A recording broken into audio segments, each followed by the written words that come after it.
Hello everyone and welcome back again with a brand new Webflow video. In today's tutorial guys, I'm going to show you how you can integrate or connect your Webflow account with Zapier.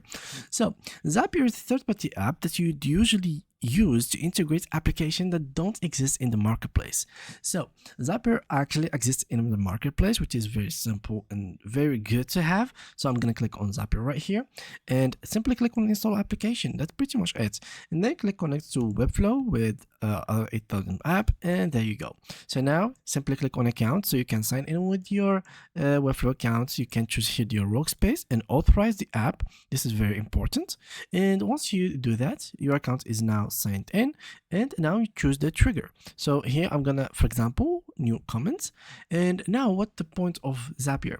Zapier basically makes an automation. If you know what is an automation, for example, whenever a new comment is written down in my Webflow page, I would like a message to be sent to me, that same comment to be sent to me in WhatsApp or Facebook. So I'm gonna go here, for example, and search for either WhatsApp notifications or basically Facebook. So you can search for WhatsApp business, WhatsApp normal, whatever.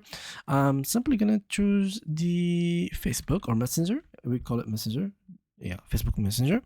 And now connect your account in here for Facebook, and then send a message from page. For example, something similar to this. So this is stuff that you are going to decide by yourself. It's not me who's decided that, but yeah, connecting Zapier haven't been easier than this. You simply have to click few clicks, install app, then connect your account to Webflow as you can see here.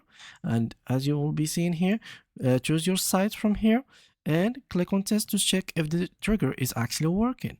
So this is something that you could do in case you can do this to skip the trigger, and it should work. As you can see, this is check mark, that means it's working.